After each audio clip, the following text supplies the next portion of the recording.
Intelligence bureau के मना करने के बाद भी उस वक्त के प्रधानमंत्री श्रीमती इंदिरा गांधी ने जून 1984 में गोल्डन टेम्पल के अंदर ऑपरेशन ब्लू स्टार करवा दिया, जिसकी वजह से कांग्रेस की छवि को सिख समुदाय के अंदर काफी ज्यादा धक्का पहुंचा। रेडिकलाइजेशन उल्टा बढ़ गया। ऑपरेशन ब्लू स्टार के लगभग 5 महीने बाद श्रीमती इंदिरा गांधी की हत्या कर दी जाती है, जिसकी वजह से सिख विरोधी दंगे बढ़ जाते हैं और जो सिखों के ऊपर जो अत्याचार होता है, इस दौरान इसकी वजह से कांग्रेस के लिए सिख समुदाय में रोष व घृणा और बढ़ जाती है। इंदिरा गांधी के बाद उनके सुपुत्र राजीव गांधी देश के प्रधानमंत्री बन जाते हैं, लेकिन खालिस्तान मूवमेंट में कोई कमी नहीं आती। इसके ठीक उलट इसमें और ज्यादा तेजी आ जाती है और इसके लिए काफी हद तक कांग्रेस जिम्मेदार भी थी। 1984 से 95 के बीच पाकिस्तान की आईएसआई सपोर्ट से पंजाब में खालिस्तान मूवमेंट और रेडिकलाइजेशन अपनी पीक पर था। खालिस्तान मिलिटेंट्स में एक ट्रेंड शुरू हो चुका था कि वो किसी भी वारदात को अंजाम देने के बाद गोल्डन टेम्पल में आकर शरण ले लेते थे। इन मिलिटेंट्स को ये लगता था कि ऑपरेशन ब्लू स्टार के बाद सरकार की इतनी किरकिरी हो चुकी है कि इस प्रकार का कोई और ऑपरेशन होने का तो कोई सवाल ही पैदा नहीं होता। हालांकि यहाँ तक पहुंच चुके थे कि गोल्डन टेम्पल के अंदर खालिस्तान का ऑफिस भी खुल चुका था और करेंसी भी इस्तेमाल की जा रही थी। कहने का मतलब ये कि गोल्डन टेम्पल खालिस्तान मिलिटेंट्स के लिए एक सेफ सेंचुरी बन चुका था। आईबी और research analysis wing golden temple में चल रही मिलिटेंट गतिविधियों रोज प्रधानमंत्री राजीव गांधी को दिया करती थी, लेकिन दूध के जले राजीव गांधी छाछ भी फूंक फूंक कर पीना चाहते थे। उन्होंने गोल्डन टेम्पल से मिलिटेंट्स को निकालने का जिम्मा सौंपा उस वक्त के आईबी के डायरेक्टर एम.के. नारायण और आईबी के ऑपरेशन चीफ अजीत डोभाल साहब को। इन दोनों ने यह निर्णय लिया कि बिना कोई गोली चलाए, बिना किसी रक्तपात को इन मिलिटेंट्स को गोल्डन टेम्पल से बाहर निकालना होगा, इनसे सरेंडर करवाना ही होगा। और इसी को ध्यान में रखते हुए आईबी और एनएसजी ने प्लान किया ऑपरेशन ब्लैक थंडर। अब अजीत डोभाल को गोल्डन टेम्पल के अंदर जाकर इंटेलिजेंस इकट्ठी करनी थी और मिलिटेंट्स का मनोबल भी तोड़ना था, और इसके लिए उन्होंने अपनी जान जोखिम में डालकर अंदर जाने का फैसला लिया। डोभाल साहब ने गोल्डन टेम्पल के सामने अंदर प्रवेश पाने के लिए एक ऐसे मिलिटेंट्स की आइडेंटिटी अपनाई जिसको कि पाकिस्तान की आईएसआई ने इन मिलिटेंट्स की मदद करने के लिए गोल्डन टेम्पल के अंदर भेजा है। अजीत डोभाल अंदर जाकर मिलिटेंट्स के साथ घुलना मिलना था।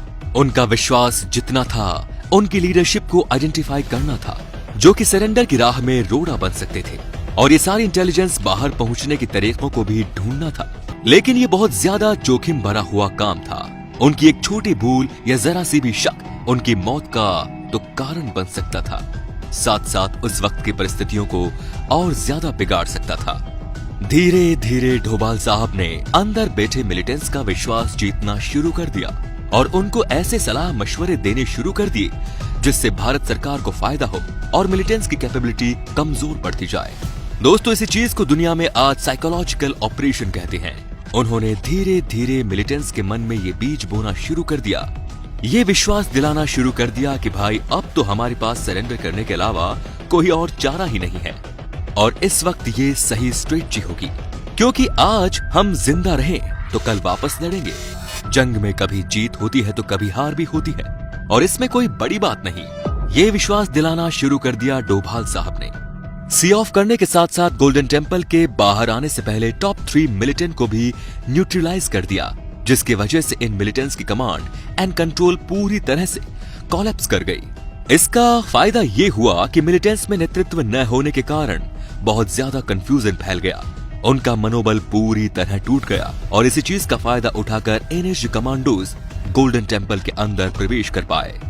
एनएसजी कमांडोज अमृतसर एयरपोर्ट पर IS-76 से लैंड करती है और गोल्डन टेम्पल से किसी तरह बाहर आ चुके अजीत डोभाल से मिलती है। डोभाल साहब उनको अंदर की सारी इंटेलिजेंस देते हैं, कितने मिलिटेंट्स हैं, कौन कहां बैठे हैं, किसके मन में क्या चल रहा है, कौन सरेंडर की राह में रोड़ा बन सकता है।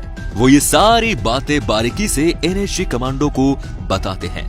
अजीत डोभाल सब कमांडोज को ये आश्वासन भी देते हैं कि मैं मिलिटेंट्स के मन में ये बीज पक्की तरह बो चुका हूँ कि उनके पास सरेंडर के अलावा कोई और रास्ता ही नहीं।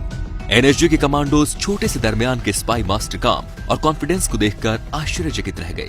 इसके बाद एनएसजी कमांडो ने पंजाब पुलिस के यूनिफॉर्म में गोल्डन टेम्पल के चारों ओर पोजीशंस ले ली।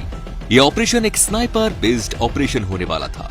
स्नाइपर को तैनात करने का मकसद था मिलिटेंट्स के ऊपर दबाव बनाना, उनको 2-4 कमरों तक ही सीमित कर दिया जाए, किसी भी हालत में बाहर न निकलने दिया जाए। डोभाल साहब ने 2-3 मिलिटेंट्स को आइडेंटिफाई किया था जो कि सरेंडर की राह में रोड़ा बन सकते थे। एनएसजी के स्नाइपर को इन 2-3 मिलिटेंट को न्यूट्रलाइज करना था, जिससे कि पहले से ही घबराए हुए मिलिटेंट्स और ज्यादा दबाव में आ जाएं। और इस दबाव को और ज्यादा बढ़ाने के लिए नेक्स्ट लेवल पे ले जाने के लिए अंदर के बिजली पानी भी काट दिए गए। आईबी और एनएसजी इन सारी टेक्निक की वजह से अंदर बैठे मिलिटेंट्स का एक एक पल बिताना मुश्किल हो रहा था। एक मिलिटेंट गोल्डन टेम्पल के सरोवर से बाल्टी भरने भागता है, तभी एनएसजी के स्नाइपर उस पर फायरिंग करना शुरू कर देते हैं। बाल्टी छोड़कर उसे वापस भागना पड़ता है।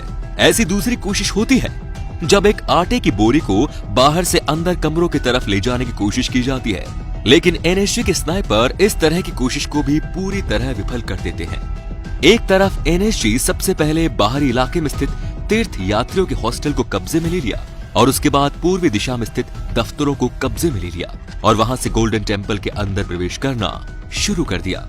इसके साथ साथ डिस्ट्रिक्ट कमिश्नर सरबजीत सिंह जी ने लाउडस्पीकर से सरेंडर की बात शुरू कर दी।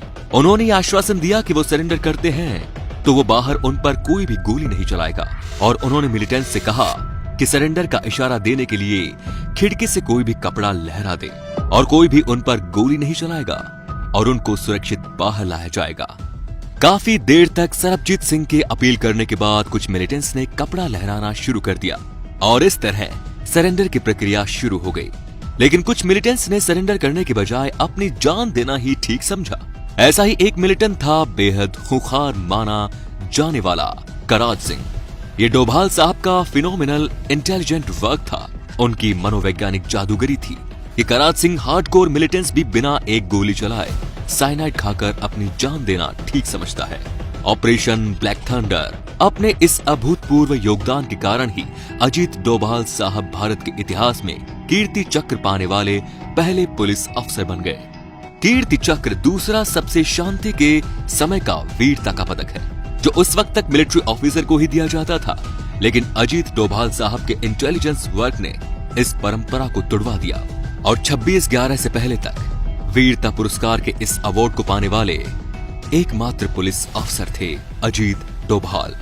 दोस्तों, हम चैन से सो पाते हैं क्योंकि इस देश के अजीत डोभाल जैसे देशभक्त अपनी जान की बिना परवाह किए ऐसे खतरनाक ऑपरेशंस को अंजाम देते हैं।